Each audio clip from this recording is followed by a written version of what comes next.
Hello everyone, welcome to Lakshmi tutorials.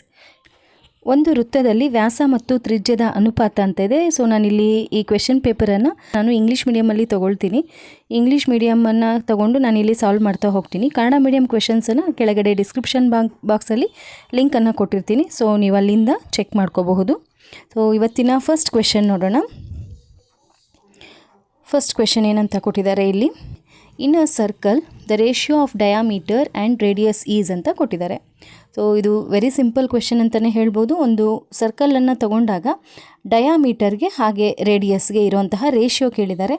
So ಎಷ್ಟಿರುತ್ತೆ ಅಂತಂದರೆ ಡಯಾಮೀಟರ್ನ ಅರ್ಧದಷ್ಟು ಕರೆಕ್ಟಾಗಿ ತ್ರಿಜ್ಯ ಇರುತ್ತೆ ಅಲ್ವಾ, ರೇಡಿಯಸ್ ಇರುತ್ತೆ ಅಂತಂದರೆ ಇಲ್ಲಿ ರೇಷಿಯೋ ಆಫ್ ಡಯಾಮೀಟರ್ ಫಸ್ಟ್ ಕೊಟ್ಟಿದ್ದಾರೆ, ರೇಡಿಯಸ್ ನೆಕ್ಸ್ಟ್ ಕೊಟ್ಟಿದ್ದಾರೆ. ಅಂದರೆ ಡಯಾಮೀಟರ್ 2ರಷ್ಟಿದ್ದಾಗ ಅದರ 1ರಷ್ಟು ರೇಡಿಯಸ್ ಇರುತ್ತೆ ಅನ್ನೋದಲ್ವಾ. ಸೊ ಕೊಟ್ಟಿರೋ ಆಪ್ಷನ್ಸಲ್ಲಿ ನೋಡೋಣ. 2:1 ಇದೆ, 1:2 ಇದೆ, 1:3 ಇದೆ, 3:2 ಇದೆ. ಸೊ ಇಲ್ಲಿ ಡಯಾಮೀಟರ್ ಜಾಸ್ತಿ ಇರಬೇಕು, ಅಂದರೆ ಫಸ್ಟ್ ಇರೋವಂಥ ನಂಬರ್ ಜಾಸ್ತಿ ಇರಬೇಕು. ಸೊ ಇಲ್ಲಿ ಅಬ್ಸರ್ವ್ ಮಾಡಿದಾಗ ಫಸ್ಟ್ ಆಪ್ಷನಲ್ಲಿ 2:1 ಅಂದರೆ ಫಸ್ಟ್ ಇರೋವಂಥದ್ದು ಜಾಸ್ತಿ ಇದೆ, ಹಾಗೆ ಫೋರ್ತ್ ಆಪ್ಷನಲ್ಲೂ ಇದೆ. ಬಟ್ ಇಲ್ಲಿ 3:2 ಇದೆ, ಫೋರ್ತ್ ಆಪ್ಷನಲ್ಲಿ 3:2 ಇದೆ. ಸೊ 3:2 ಅಂತಂದರೆ ಹಾಫ್ ಭಾಗಕ್ಕಿಂತ ಜಾಸ್ತಿ, ಮುಕ್ಕಾಲು ಭಾಗ ಕೊಟ್ಟಿದ್ದಾರೆ. ಸೊ ಹಾಗಾಗಿ ಈ ಆಪ್ಷನ್ ಅಲ್ಲ. ಡಯಾಮೀಟರು ರೇಡಿಯಸ್, ಡಯಾಮೀಟರ್ನ ಕರೆಕ್ಟಾಗಿ ಅರ್ಧದಷ್ಟು ರೇಡಿಯಸ್ ಇರುತ್ತಲ್ವ. ಸೊ ಹಾಗಾಗಿ ಈ ಕ್ವೆಶನ್ಗೆ ಕರೆಕ್ಟ್ ಆನ್ಸರ್ ಫಸ್ಟ್ ಆಪ್ಷನ್ 2:1. ಹಾಗೆ ನಾವಿಲ್ಲಿ ರೇಷಿಯೋ ಫಾರ್ಮಲ್ಲಿ ಆನ್ಸರ್ ಬರೀಬೇಕಾದ್ರೆ ಹುಷಾರಾಗಿ ನೋಡ್ಕೋಬೇಕು. 1:2 ಅಂತ ಸೆಲೆಕ್ಟ್ ಮಾಡೋ ಚಾನ್ಸಸ್ ಇರುತ್ತೆ. 1:2 ಅಂತ ತೊಗೊಂಡಾಗ ಅದು ರಾಂಗ್ ಆಪ್ಷನ್ ಆಗುತ್ತೆ. ಯಾಕಂತಂದರೆ 1 ಅನ್ನೋದು ಡಯಾಮೀಟರ್ ಆಗುತ್ತೆ, ಅದರ 2ರಷ್ಟು ರೇಡಿಯಸ್ ಅನ್ನೋದಾಗುತ್ತೆ. ಸೊ ಹಾಗಾಗಿ ಸೆಕೆಂಡ್ ಆಪ್ಷನ್ ರಾಂಗ್ ಇದೆ, ಇಲ್ಲಿ ಫಸ್ಟ್ ಆಪ್ಷನ್ ಕರೆಕ್ಟ್ ಆನ್ಸರ್ ಆಗಿದೆ. Okay, next question. The number of triangular faces in a square based pyramid is ಅಂತ ಕೊಟ್ಟಿದ್ದಾರೆ.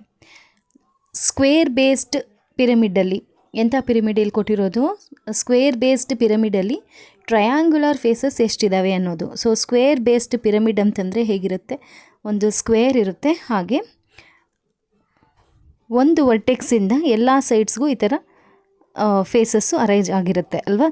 ಸೊ ಇದರಲ್ಲಿ ಟ್ರಯಾಂಗ್ಯುಲರ್ ಫೇಸಸ್ ಎಷ್ಟಿರುತ್ತೆ ಅಂತ, ಸೊ ಬೇಸ್ ಒಂದು ಸ್ಕ್ವೇರ್ ಶೇಪಲ್ಲಿ ಇರುತ್ತೆ. ಹಾಗೆ ಅದನ್ನು ನಾವು ಡಯಾಗ್ರಾಮನ್ನು ಬರೆದಾಗ, 2 ಡೈಮೆನ್ಷನಲ್ ಡಯಾಗ್ರಾಮನ್ನು ಬರೆದಾಗ ಹೀಗಿರುತ್ತೆ ಅಲ್ವಾ. ಸೊ ಒಂದು ಫೇಸು ಮಾತ್ರ ಸ್ಕ್ವೇರ್ ಫೇಸ್ ಇರುತ್ತೆ, ಇನ್ನು ಉಳಿದಿರೋವೆಲ್ಲ ಟ್ರಯಾಂಗ್ಯುಲರ್ ಫೇಸಸಲ್ಲಿ ಇರುತ್ತೆ. ಹಾಗಾದರೆ ಒಂದು ಸ್ಕ್ವೇರ್ ಬೇಸ್ಡ್ ಪಿರಮಿಡನ್ನು ತೊಗೊಂಡಾಗ ಎಷ್ಟು ಟ್ರಯಾಂಗ್ಯುಲರ್ ಫೇಸಸ್ ಇರುತ್ತೆ ಅನ್ನೋದು ಈ ಕ್ವೆಶನ್ನು. ಸೊ ಟೋಟಲ್ ಫೇಸಸ್ ಎಷ್ಟಿರುತ್ತೆ ಅಂದರೆ 5 ಫೇಸಸ್ ಇರುತ್ತೆ. ಅದರಲ್ಲಿ ಟ್ರಯಾಂಗ್ಯುಲರ್ ಫೇಸಸ್ ಎಷ್ಟು ಅಂತಂದರೆ 4 ಇರುತ್ತೆ. ಓಕೆ, ಸೊ ಇದು ಸ್ಕ್ವೇರ್ ಬೇಸ್ಡ್ ಪಿರಮಿಡ್ಡು. ಸೊ ಇದಕ್ಕೆ ಎಷ್ಟು ಟ್ರಯಾಂಗ್ಯುಲರ್ ಫೇಸಸ್ ಇದ್ದಾವೆ ಅಂತಂದರೆ 4. ಸೊ ಈ ಕ್ವೆಶನ್ಗೆ correct answer third option 4. Okay, next ಕ್ವೆಶನ್ಗೆ ಹೋಗೋಣ. ನೆಕ್ಸ್ಟ್ ಕ್ವೆಶನ್ ಇಲ್ಲಿ ಏನಂತ ಕೊಟ್ಟಿದ್ದಾರೆ, ಇಲ್ಲಿ the number of 3 meter cubes that can be formed by melting a metallic cuboid measuring 18 meter into 12 meter and 9 meter ಅಂತ ಕೊಟ್ಟಿದ್ದಾರೆ. ಸೊ ಇಲ್ಲಿ ಒಂದು ಕ್ಯೂಬಾಯ್ಡ್ನ ಮೆಷರ್ಮೆಂಟನ್ನು ಕೊಟ್ಟಿದ್ದಾರೆ. ಒಂದು ಕ್ಯೂಬಾಯ್ಡ್ ಅಂತ ತಗೊಂಡಾಗ ಅದರ 3 ಡೈಮೆನ್ಷನ್ಸನ್ನು ಸಹ ಕೊಟ್ಟಿದ್ದಾರೆ. ಸೊ ಇಲ್ಲಿ ಕೊಟ್ಟಿರೋ ಡೈಮೆನ್ಷನ್ಸು ಎಲ್ ಅಂತ ತಗೊಳ್ಳೋಣ. L is equal to 18 metre ಕೊಟ್ಟಿದ್ದಾರೆ, ಹಾಗೆ ಬ್ರೆಡ್ತ್ ಎಷ್ಟು ಕೊಟ್ಟಿದ್ದಾರೆ 12 ಮೀಟರ್ ಅಂತ ಕೊಟ್ಟಿದ್ದಾರೆ, ಹಾಗೆ ಹೈಟ್ ಎಷ್ಟು ಕೊಟ್ಟಿದ್ದಾರೆ 9 ಮೀಟರ್ ಅಂತ ಕೊಟ್ಟಿದ್ದಾರೆ. ಈ ಕ್ಯೂಬಾಯ್ಡನ್ನು ನಾವು ಮೆಲ್ಟ್ ಮಾಡಿಬಿಟ್ಟು ಒಂದು ಕ್ಯೂಬನ್ನು ಮಾಡಬೇಕಾಗತ್ತೆ. ಸೊ ಆ ಥರದ ಅಂದರೆ ಆ ಕ್ಯೂಬ್ನ ಮೆಷರ್ಮೆಂಟ್ ಕೊಟ್ಟಿದ್ದಾರೆ ಎಷ್ಟು ಅಂತಂದರೆ 3 ಮೀಟರ್ ಇರೋವಂಥದ್ದು, ಅಂದರೆ ಆ ಸೈಡ್ನ ಮೆಷರ್ಮೆಂಟ್ ಎಷ್ಟು ಅಂದರೆ 3 ಮೀಟರ್ ಇರೋವಂಥ ಕ್ಯೂಬ್ ಅಂತ. ಸೊ ಈ ಕ್ಯೂಬಾಯ್ಡನ್ನು ಮೆಲ್ಟ್ ಮಾಡಿಬಿಟ್ಟು ನಾವು 3 ಮೀಟರ್ ಸೈಡ್ ಇರುವಂತಹ ಎಷ್ಟು ಕ್ಯೂಬಾಯ್ಡ್ಸನ್ನು ನಾವಿಲ್ಲಿ ಮಾಡಬಹುದು ಅನ್ನೋದು ಕ್ವೆಶನ್. ಸೊ ಇದನ್ನು ಹೇಗೆ ಕಂಡುಹಿಡಿಯೋದು ಅಂತಂದರೆ, ಕ್ಯೂಬಾಯ್ಡ್ನ ವಾಲ್ಯೂಮ್ ಫಾರ್ಮುಲಾ ಹಾಕ್ಕೊಂಡು ಈ ಕ್ಯೂಬಾಯ್ಡ್ನ ವಾಲ್ಯೂಮನ್ನು ಕಂಡುಹಿಡಿಯೋಣ. ಹಾಗೆ ಈ ಕ್ಯೂಬ್ ಏನು ಕೊಟ್ಟಿದ್ದಾರೆ 3 ಮೀಟರ್ ಸೈಡ್ ಇರುವಂತಹ ಕ್ಯೂಬ್, ಇದರ ವಾಲ್ಯೂಮನ್ನು ಕಂಡುಹಿಡಿಯೋಣ. ಓಕೆ, ಅದಾದಮೇಲೆ ಈ ಕ್ಯೂಬಾಯ್ಡ್ ಏನಿದೆ ಆ ಕ್ಯೂಬಾಯ್ಡ್ ವಾಲ್ಯೂಮನ್ನು ನಮಗೆ ಸಿಗುವಂತಹ ಕ್ಯೂಬ್ ವಾಲ್ಯೂಮಿಂದ ಡಿವೈಡ್ ಮಾಡಿದ್ರೆ ನಮಗೆ ಆನ್ಸರ್ ಸಿಗುತ್ತೆ. ಓಕೆ, ಸೊ ಫಸ್ಟು ಇಲ್ಲಿ ಕೊಟ್ಟಿರೋ ಕ್ಯೂಬಾಯ್ಡ್ನ ವಾಲ್ಯೂಮನ್ನು ಫೈಂಡ್ ಔಟ್ ಮಾಡೋಣ. ಕ್ಯೂಬಾಯ್ಡ್ ವಾಲ್ಯೂಮ್ ಫಾರ್ಮುಲಾ ಏನು ಅಂತಂದರೆ length into breadth into height. So ಇಲ್ಲಿ ಲೆಂತ್ 18 ಮೀಟರ್ ಇದೆ, ಹಾಗೆ ಬ್ರೆಡ್ತ್ 12 ಮೀಟರ್ ಇದೆ, ಹಾಗೆ ಹೈಟು 9 ಮೀಟರ್ ಇದೆ. ಸೊ ಈ ಮೂರನ್ನು ಮಲ್ಟಿಪ್ಲೈ ಮಾಡಿದಾಗ 1944 ಬರುತ್ತೆ. ಸೊ 1944 ಮೀಟರ್ ಕ್ಯೂಬ್ ಅನ್ನೋದು ಈ ಕ್ಯೂಬಾಯ್ಡ್ನ ವಾಲ್ಯೂಮು. ಈಗ 3 ಮೀಟರ್ ಕ್ಯೂಬ್ ಅದರ ವಾಲ್ಯೂಮ್ ಎಷ್ಟಿರುತ್ತೆ ಅನ್ನೋದನ್ನು ನೋಡೋಣ. ಸೊ ಕ್ಯೂಬ್ನ ವಾಲ್ಯೂಮ್ ಫಾರ್ಮುಲಾ ಏನು ಅಂತಂದರೆ, ಕ್ಯೂಬ್ನ ವಾಲ್ಯೂಮ್ ಫಾರ್ಮುಲಾ ಸೈಡ್ ಕ್ಯೂಬ್ ಅಲ್ವಾ. ಸೊ ಇಲ್ಲಿ ಸೈಡ್ ಎಷ್ಟು ಕೊಟ್ಟಿದ್ದಾರೆ, 3 ಕೊಟ್ಟಿದ್ದಾರೆ. 3 ಕ್ಯೂಬ್ನ ವ್ಯಾಲ್ಯೂ ಎಷ್ಟು ಅಂತಂದರೆ 27. ಸೊ ಕ್ಯೂಬ್ನ ವಾಲ್ಯೂಮ್ ಎಷ್ಟು ಅಂತಂದರೆ 27 ಮೀಟರ್ ಕ್ಯೂಬ್.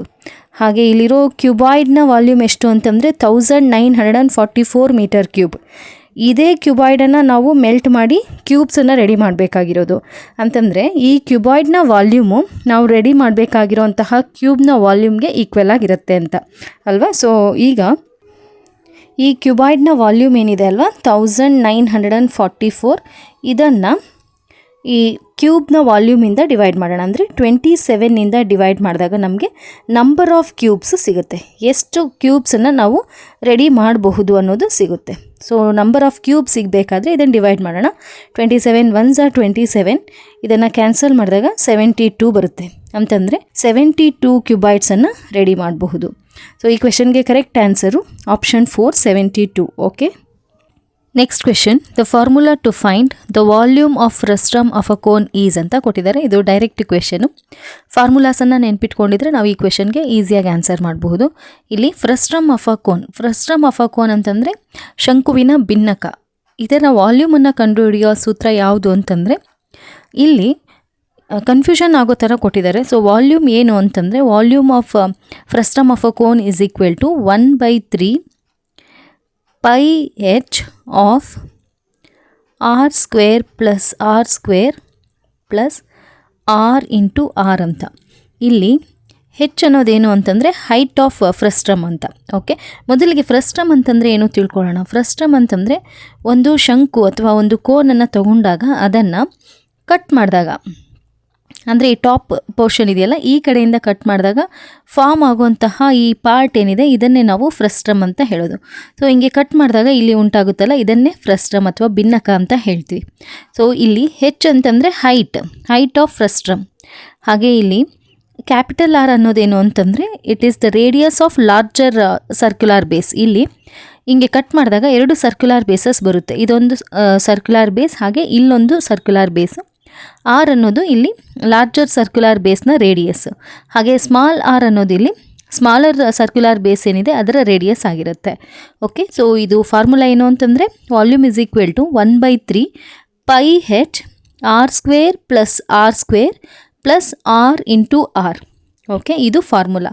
ಸೊ ಇಲ್ಲಿ ಕೊಟ್ಟಿರೋ ಆಪ್ಷನ್ಸಲ್ಲಿ ನಮಗೆ ಕ್ಯಾಪಿಟಲ್ ಆರ್ ಅಥವಾ ಸ್ಮಾಲ್ ಆರ್ ಅಂತ ಕೊಟ್ಟಿಲ್ಲ. ಇಲ್ಲಿ ಏನಂತ ಕೊಟ್ಟಿದ್ದಾರೆ ಅಂತಂದರೆ, ಒಂದು ರೇಡಿಯಸ್ಸನ್ನು R1 ಅಂತ ತೊಗೊಂಡಿದ್ದಾರೆ, ಮತ್ತೊಂದು ರೇಡಿಯಸ್ಸನ್ನು R2 ಅಂತ ತೊಗೊಂಡಿದ್ದಾರೆ.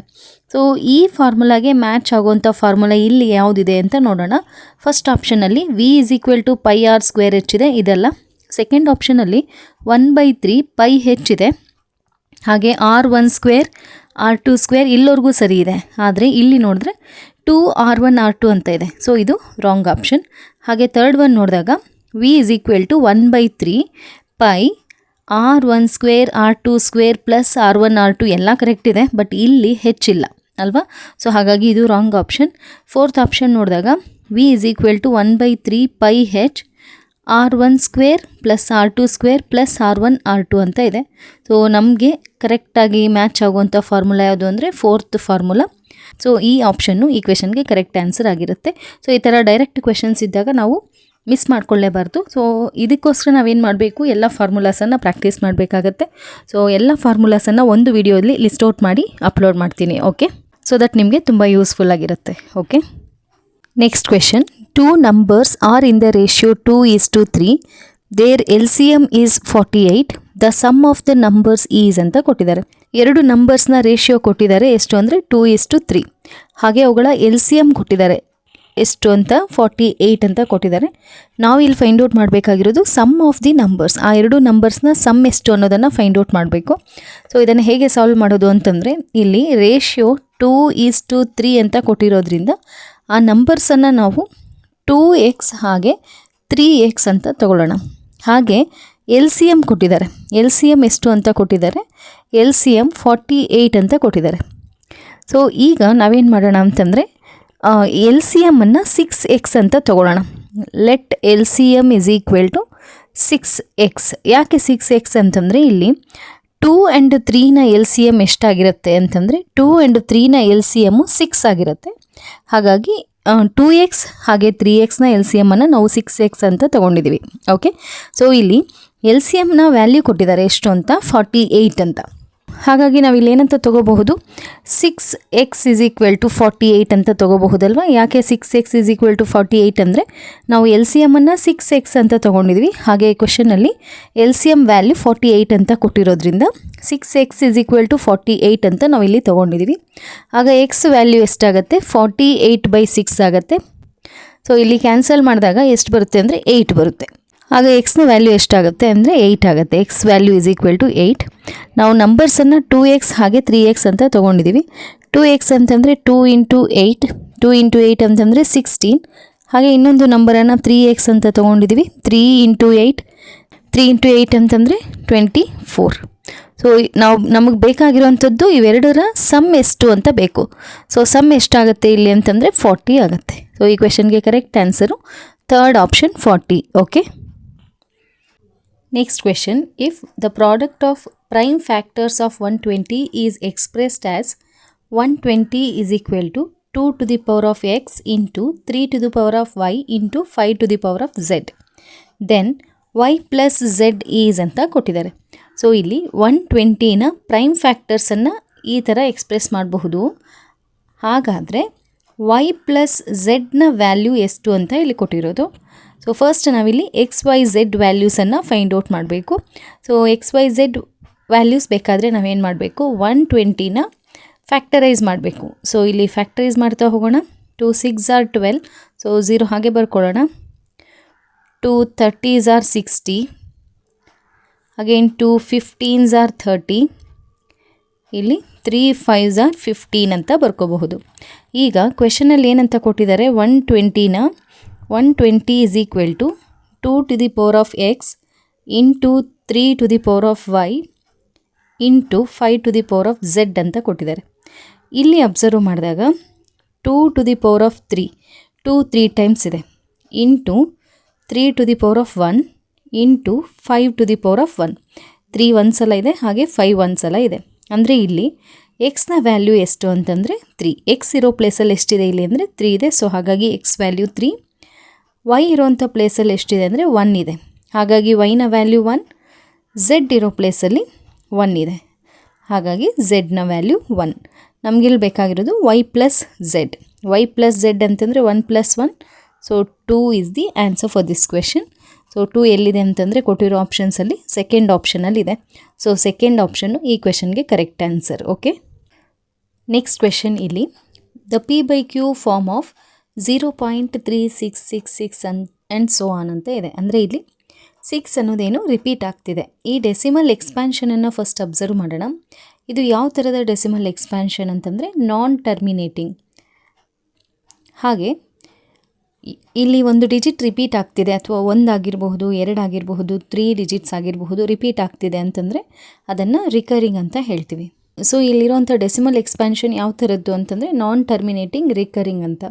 ಸೊ ಯಾವ decimal expansion non terminating recurring ಆಗಿರುತ್ತೋ, ರಿಕರಿಂಗ್ ಅಂತಂದರೆ 1 ಡಿಜಿಟ್ ಆಗಿರಬಹುದು, 2 ಡಿಜಿಟ್ಸ್ ಆಗಿರಬಹುದು, 3 ಡಿಜಿಟ್ಸ್ ಆಗಿರಬಹುದು, ಒಂದು ಗ್ರೂಪ್ ಆಫ್ ಡಿಜಿಟ್ಸ್ ರಿಪೀಟ್ ಆಗ್ತಿದ್ರೆ ಅದನ್ನು ರಿಕರಿಂಗ್ ಅಂತ ಹೇಳ್ತೀವಿ. ಈ ಥರದ ನಂಬರ್ಸನ್ನು ನಾವು ರ್ಯಾಷನಲ್ ನಂಬರ್ಸ್ ಅಂತ ಹೇಳ್ತೀವಿ. ಹಾಗೆ ಅದನ್ನು ನಾವು P/Q ಫಾರ್ಮಲ್ಲಿ ಎಕ್ಸ್ಪ್ರೆಸ್ ಮಾಡಬಹುದು. ಹಾಗೆ ನಾನ್ ಟರ್ಮಿನೇಟಿಂಗ್, ನಾನ್ ರಿಕರಿಂಗ್ ಇದ್ದರೆ ಅಂಥ ನಂಬರ್ಸನ್ನು ನಾವು ಇರ್ಯಾಷನಲ್ ನಂಬರ್ಸ್ ಅಂತ ಹೇಳ್ತೀವಿ. ಅದನ್ನು ನಾವು P/Q ಫಾರ್ಮಲ್ಲಿ ಎಕ್ಸ್ಪ್ರೆಸ್ ಮಾಡೋಕ್ಕಾಗಲ್ಲ. ಸೊ ಇಲ್ಲಿ ಕೊಟ್ಟಿರುವಂಥದ್ದು ನಾನ್ ಟರ್ಮಿನೇಟಿಂಗ್ ರಿಕರಿಂಗ್ ಆಗಿರೋದ್ರಿಂದ ಇದನ್ನು ನಾವು P/Q ಫಾರ್ಮಲ್ಲಿ ಎಕ್ಸ್ಪ್ರೆಸ್ ಮಾಡಬಹುದು. ಇದನ್ನು ಹೇಗೆ ಸಾಲ್ವ್ ಮಾಡೋದು ಅಂತಂದರೆ ಫಸ್ಟ್ ಕೊಟ್ಟಿರೋವಂಥ ನಂಬರನ್ನು ಎಕ್ಸ್ ಅಂತ ತಗೊಳ್ಳೋಣ. So X is equal to 0.366 and so on. ಇದನ್ನು ಎಕ್ಸ್ ಅಂತ ತಗೊಳ್ಳೋಣ. ಹಾಗೆ let us consider this as equation 1. ಈಗ ನಾವೇನು ಮಾಡಬೇಕು, ಇಲ್ಲಿ ಯಾವುದು ನಾನ್ ರಿಪೀಟಿಂಗ್ ಡಿಜಿಟ್ ಇದೆಯೋ ಅದನ್ನು ಹೋಲ್ ನಂಬರ್ ಪಾರ್ಟ್ಗೆ ತೊಗೋಬೇಕಾಗತ್ತೆ. ಇಲ್ಲಿ ನಾನ್ ರಿಪೀಟಿಂಗ್ ಡಿಜಿಟ್ ಯಾವುದು ಅಂತಂದರೆ 3. ಸೊ 3ಅನ್ನು ನಾವು ಹೋಲ್ ನಂಬರ್ ಪಾರ್ಟ್ಗೆ ತೊಗೋಬೇಕಾದ್ರೆ ಏನು ಮಾಡಬೇಕಿಲ್ಲಿ, ಈ ಈಕ್ವೇಷನನ್ನು 10ಇಂದ ಮಲ್ಟಿಪ್ಲೈ ಮಾಡೋಣ. ಸೊ ಎಲ್ ಎಚ್ ಎಸ್ ಹಾಗೆ ಆರ್ ಎಚ್ ಎಸ್ ಎರಡೂ ಕಡೆ 10ಇಂದ ಮಲ್ಟಿಪ್ಲೈ ಮಾಡಬೇಕು. ಆಗ ಎಲ್ ಎಚ್ ಎಸ್ ಅಲ್ಲಿ ಏನು ಬರುತ್ತೆ, 10x ಆಗುತ್ತೆ. ಇಲ್ಲಿ 3 ಅನ್ನೋದು ಹೋಲ್ ನಂಬರ್ ಪಾರ್ಟ್ಗೆ ಬರುತ್ತೆ. ಅಂದರೆ ಡೆಸಿಮಲ್ ಪಾಯಿಂಟು 1 ಡಿಜಿಟ್ ರೈಟ್ ಸೈಡ್ಗೆ ಶಿಫ್ಟ್ ಆಗುತ್ತೆ. ಆಗ ಇಲ್ಲಿ 3.666 ಅಂತ ಆಗುತ್ತೆ. So let's consider this equation as 2.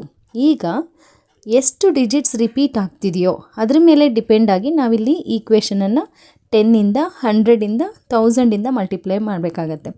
1 digit repeat ಆಗ್ತಿದೆ ಅಂತಂದರೆ ಅದನ್ನು ನಾವು 10ಇಂದ ಮಲ್ಟಿಪ್ಲೈ ಮಾಡಬೇಕಾಗತ್ತೆ. 2 ಡಿಜಿಟ್ಸ್ ರಿಪೀಟ್ ಆಗ್ತಿದೆ ಇಲ್ಲಿ ಅಂತಂದರೆ ನಾವು 100ಇಂದ ಮಲ್ಟಿಪ್ಲೈ ಮಾಡಬೇಕಾಗತ್ತೆ. 3 ಡಿಜಿಟ್ಸ್ ರಿಪೀಟ್ ಆಗ್ತಿದೆ ಇಲ್ಲಿ ಅಂತಂದರೆ 1000ಇಂದ ಮಲ್ಟಿಪ್ಲೈ ಮಾಡಬೇಕಾಗತ್ತೆ. ಸೊ ಇಲ್ಲಿ 1 ಡಿಜಿಟ್ ರಿಪೀಟ್ ಆಗ್ತಾ ಇರೋದ್ರಿಂದ ಅಗೈನ್ ಮಲ್ಟಿಪ್ಲೈ ಬೈ 10. ಆಗ ಎಲ್ ಎಚ್ ಎಸ್ ಅಲ್ಲಿ ಏನು ಬರುತ್ತೆ, 10 × 10 ಅಂತಂದರೆ 100x is equal to again decimal point 1 digit right ಸೈಡ್ಗೆ ಶಿಫ್ಟ್ ಆಗುತ್ತೆ. ಆಗ ಇಲ್ಲಿ ಸಿಗುವಂಥ ನಂಬರು 36.66 ಅಂತ ಆಗುತ್ತೆ. Let's consider this equation as equation number 3. ಈಗ ನಾವೇನು ಮಾಡೋಣ, ಈಕ್ವೇಷನ್ 2 ಅನ್ನು 3ಇಂದ ಸಬ್ಟ್ರ್ಯಾಕ್ಟ್ ಮಾಡೋಣ.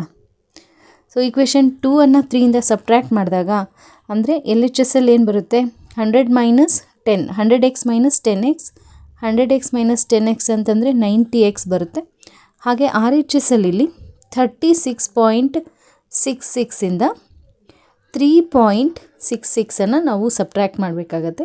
ಸೊ ಎಲ್ಲ ಡೆಸಿಮಲ್ ಪಾರ್ಟು ಸಬ್ಟ್ರ್ಯಾಕ್ಟ್ ಆಗಿ ನಮಗೆ 0 ಉಳ್ಕೊಳ್ಳುತ್ತೆ. ಇಲ್ಲಿ ಹೋಲ್ ನಂಬರ್ ಪಾರ್ಟಲ್ಲಿ 36 - 3 ಅಂತಂದರೆ 33 ಉಳ್ಕೊಳ್ಳುತ್ತೆ. So 90x is equal to 33, x is equal to 33/90. ನಾವಿಲ್ಲಿ 3ಇಂದ ಕ್ಯಾನ್ಸಲ್ ಮಾಡಬಹುದು. 3 11s are 33, 3 30s are 90. So P/Q form ಏನಾಗಿರುತ್ತೆ ಅಂದರೆ 11/30. ಕೊಟ್ಟಿರೋ ಆಪ್ಷನ್ಸಲ್ಲಿ 11/30 ಎಲ್ಲಿದೆ ಅಂತಂದರೆ ಫಸ್ಟ್ ಆಪ್ಷನಲ್ಲಿದೆ. ಸೊ ಈ ಕ್ವೆಶನ್ಗೆ correct answer first option 11/30. Okay, next question. Given 2√3 + 3√2 divided by 2√3 - 3√2 is equal to a + b√6. Then the values of A and B are ಅಂತ ಕೊಟ್ಟಿದ್ದಾರೆ. ಸೊ ಇದು ಇರ್ಯಾಷನಲ್ ನಂಬರ್ಸ್ ಬೇಸ್ ಮೇಲೆ ಕೊಟ್ಟಿರೋಂಥ ಕ್ವೆಶನು. ನಾವಿಲ್ಲಿ ಏನು ಮಾಡೋಣ ಅಂತಂದರೆ ಡಿನಾಮಿನೇಟರನ್ನು ರ್ಯಾಷನಲೈಸ್ ಮಾಡೋಣ. ಓಕೆ, ಸೊ ಇಲ್ಲಿ ಡಿನಾಮಿನೇಟರ್ ಏನಿದೆ 2√3 - 3√2 ಅಂತ ಇದೆ. ಇದರ ರ್ಯಾಷನಲೈಸಿಂಗ್ ಫ್ಯಾಕ್ಟರ್ ಏನಾಗುತ್ತೆ ಅಂತಂದರೆ ಸೇಮ್ ಇರ್ಯಾಷನಲ್ ನಂಬರ್ ಇರುತ್ತೆ, ಸೈನ್ ಚೇಂಜ್ ಆಗುತ್ತೆ. ಸೊ ಇಲ್ಲಿ ಏನು ಕೊಟ್ಟಿದ್ದಾರೆ ಅದನ್ನು ತಗೊಳ್ಳೋಣ ಫಸ್ಟು. ಇಲ್ಲಿ ಕೊಟ್ಟಿರೋವಂಥದ್ದು 2√3 + 3√2 by 2√3 - 3√2 is equal to a + b√6 ಅಂತ ಕೊಟ್ಟಿದ್ದಾರೆ. ಸೊ ಫಸ್ಟ್ ನಾವಿಲ್ಲಿ ಸಿಂಪ್ಲಿಫೈ ಮಾಡ್ತಾ ಹೋಗೋಣ. ಹೇಗೆ ಸಿಂಪ್ಲಿಫೈ ಮಾಡೋದು ಅಂತಂದರೆ ಡಿನಾಮಿನೇಟರನ್ನು ರ್ಯಾಷನಲೈಸ್ ಮಾಡಬೇಕು. ರ್ಯಾಷನಲೈಸಿಂಗ್ ಫ್ಯಾಕ್ಟರಿಂದ ಮಲ್ಟಿಪ್ಲೈ ಹಾಗೆ ಡಿವೈಡ್ ಮಾಡಬೇಕು. ರ್ಯಾಷನಲೈಸಿಂಗ್ ಫ್ಯಾಕ್ಟರ್ ಏನಾಗಿರುತ್ತೆ ಅಂದರೆ ಡಿನಾಮಿನೇಟರಲ್ಲಿ ಏನಿದೆಯೋ ಅದೇ ಇರುತ್ತೆ, ಸೈನ್ ಚೇಂಜ್ ಆಗಿರುತ್ತೆ. So 2√3 + 3√2 divided by 2√3 + 3√2.